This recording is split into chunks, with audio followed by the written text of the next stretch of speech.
Salut la compagnie, c'est Jules Melon et aujourd'hui dans un Pro Ciné Critique, je continue ma rétrospective cinéma des films Frankenstein. Alors je ne les ferai pas tous bien sûr, mais on va dire les principaux, en attendant la sortie de la version Guillermo del Toro prévue sur Netflix quelque part en novembre. Je n'ai pas encore la date précise au moment où je tourne cette bafouille qui va être centrée sur Frankenstein s'est échappé, titre français très médiocre pour une raison principale sur laquelle je reviendrai, mais en VO ça donne The Curse of Frankenstein, réalisé par Terence Fisher, oui, et pour cause, puisque c'est un film de la Hammer, et Terence Fisher, l'année d'après, il fera Le Cauchemar de Dracula, dont j'ai déjà parlé sur la chaîne, où Christopher Lee jouait déjà ici, il est dans le rôle de la créature, pour sa première prestation officiellement créditée sur grand écran, mais le rôle principal en soi est tenu ici par Peter Cushing, qui bien sûr reviendra par la suite dans les films de la Hammer et dans celui Dracula, tout ça, bon, bref, hein, vous connaissez l'histoire.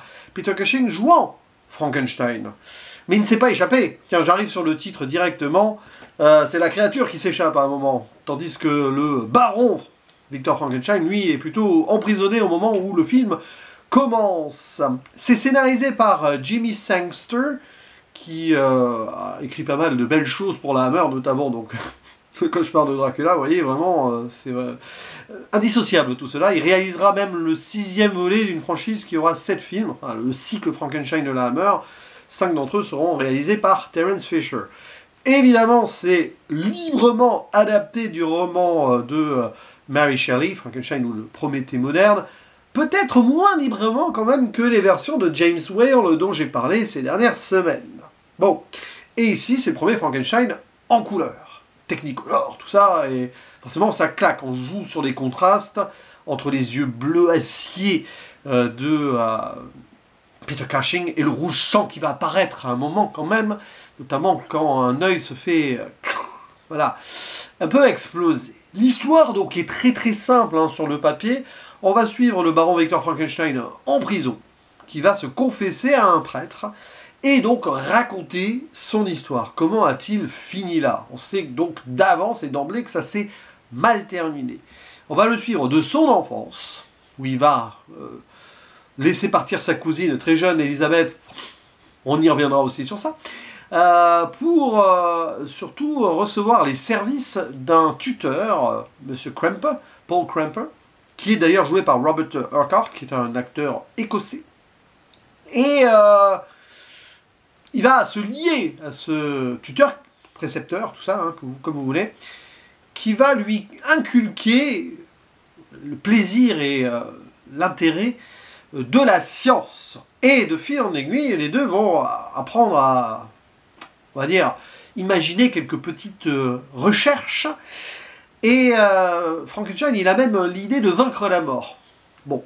Et on le voit, à un moment, il va ressusciter un chiot. Extraordinaire. Mais il ne veut pas s'arrêter ici. Il veut carrément créer la vie de zéro, du néant, comme il le dit. Bon. Et évidemment, là, son tuteur, il dit non. Enfin, là, il commence à se dissocier d'un personnage qui, clairement, va basculer ici, en tant que Prométhée moderne, tout ça, bien sûr. Hein. Il veut être Dieu. Mais ça, du coup, il va aller au bout de son truc, sinon il n'y a pas de film.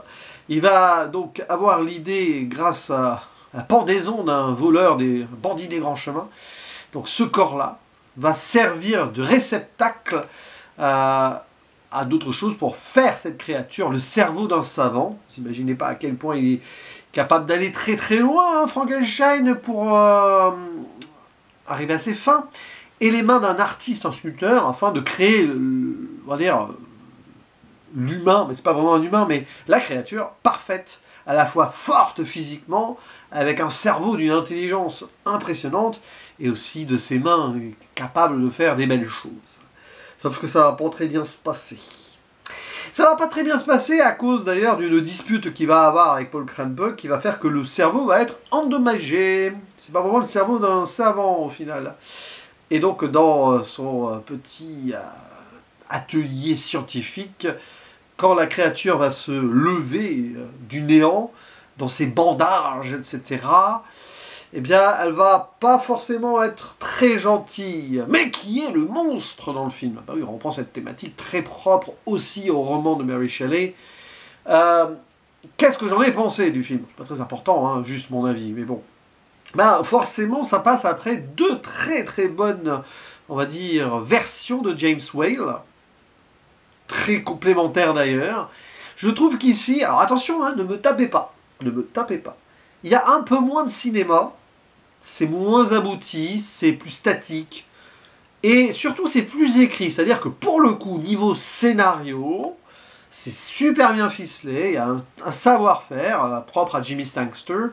Mais c'est un peu paradoxal parce que normalement, j'aurais dû aimer beaucoup ce film. Alors, je ne sais pas si c'est le jeu indirect et involontaire, hein, des comparaisons avec les James Whale que j'ai vus avant. Mais il faut savoir, et preuve avec une vidéo à l'appui il y a quelques années, que j'avais beaucoup apprécié Le Cauchemar de Dracula. Je crois que je l'avais faite le jour où Christopher Lee aurait dû fêter ses 100 ans. Vraiment, c'était très bien. Et là, je suis un petit peu resté à quai, même s'il y a des très bonnes choses. Parce que, je pense, je suis moins... Enfin, j'ai moins été marqué par l'approche, en fait, thématique globale du film, qui est extraordinairement bien développé dans le roman de Mary Shelley, qui me paraît peut-être un peu plus fade là. Alors, peut-être que ils avaient en tête la création d'un cycle et ils voulaient développer plusieurs choses par la suite, c'est possible, hein, parce qu'il y a eu d'autres métrages derrière. Alors, je vais pas les voir dans la foulée, hein, je sais pas, entre guillemets, le temps, enfin, dans ma rétrospective, je vais faire quelques impasses, mais je m'y intéresserai un jour. On sent que, c'est pas forcément que c'est incomplet, mais que ça lance un truc là. Alors, c'est pas le premier film de la Hammer en tant que tel, puisque la Hammer avait déjà eu quelques cycles, notamment Quatermass. J'avais fait Les Monstres de l'espace, un titre français assez bizarre là aussi. J'en ai parlé au début de ma chaîne. D'ailleurs, j'en parle d'ici vite fait avant d'oublier. Dans Frankenstein s'est échappé. Non, The Curse of Frankenstein, c'est quand même mieux comme titre français, hein, titre global. Bon, bref. Dans l'idée où, là, thématiquement parlant, ça me paraît un peu léger et en surface, quand bien même par là. Par contre, là, c'est indéniable. Peter Cushing est extraordinaire. Et on va moins dans la psychologie, moins dans l'expressionnisme aussi. Je suis peut-être plus attaché à cette approche-là qui était inspirée de ce cinéma allemand, un peu quand même de James Whale. Là, on est dans une approche plus gothique, qui est très bien, mais qui sera super bien développée d'ailleurs, paradoxalement, autrement, hein, parce que c'est pas du tout la Hammer, mais chez Roger Corman en 60 avec la chute de la maison Usher et d'autres occurrences poesques chez Corman. On voit qu'il y a des bribes ici qui ont probablement inspiré des choses. Je pense aussi à La machine à explorer le temps, sorti en 60, pour le côté un peu atelier quasi futuriste bizarre du même si c'est pas pareil, hein, mais le côté scientifique là, je pense que c'est un film qui a été très précurseur, donc on voit les trucs. Mais je sais pas. Je pense que c'est le malheureux jeu indirect, donc des visionnages. Ça passe trop tôt pour moi après mes petites claques quand même Frankenstein, enfin, surtout le 2 que j'ai découvert pour le coup là vraiment frontalement sur le tard. Mais on ne peut pas enlever certains défauts, certaines qualités pardon, à ce film qui pourtant à mes yeux a des défauts. Donc certes c'est très bien ficelé, donc sur le build-up c'est assez exemplaire.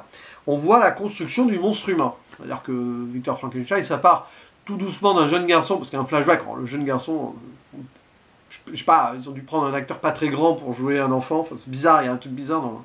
Je sais pas, j'ai ressenti pas un malaise, mais une bizarrerie, mais au moins ça rentre dans l'idée. On le voit, la curiosité, tout ça, donc c'est très bien, mais très vite, il va avoir ces ambitions-là. Et alors, c'est vrai que c'est pas subtil, parce que c'est crescendo, et à un moment, on va montrer Frankenstein même... pas très sympathique puisqu'il doit épouser sa cousine Elisabeth qui va revenir et qui sera adulte jouée par Hazel Court, qui est quand même une actrice aussi qui a marqué l'histoire au sens large du cinéma. Et il est en même temps en train de fricoter avec la gouvernante locale, enfin je sais pas, la serveuse, enfin, la domestique quoi, Justine. On voit déjà que même sur ce plan-là, humainement, c'est pas vraiment quelqu'un de respectable. Mais très vite derrière, on voit la montée crescendo de ce qu'il va faire. Alors, spoiler ou pas, on peut imaginer ce qu'il va faire pour récupérer le cerveau du savant quand même. Le savant joué par Paul Hartmuth. Et ouais, bah oui, c'est vraiment... c'est l'esprit criminel du scientifique qui veut aller au bout de son délire et qui est prêt à tous les sacrifices, justement, pour complètement construire son obsession. Et c'est vrai que là-dessus, le film, de facto, s'inscrit plus dans un focus sur le créateur. Et la créature, elle est un peu laissée de côté. Et je suis fatalement déçu parce que j'aime beaucoup Christopher Lee. Je connaissais Christopher Lee en tant que Frankenstein, j'avais vu des images. Mais là, le pauvre, il fait ce qu'il peut. Bon, il n'était pas connu à l'époque, c'est plus c'est une sorte de zombie. Hein. De toute façon, c'est l'idée, hein, dans les mouvements, etc. Ça manque un peu de choses. Même s'il y a des scènes intéressantes, notamment avec le grand-père aveugle et tout, là, un peu dans la campagne.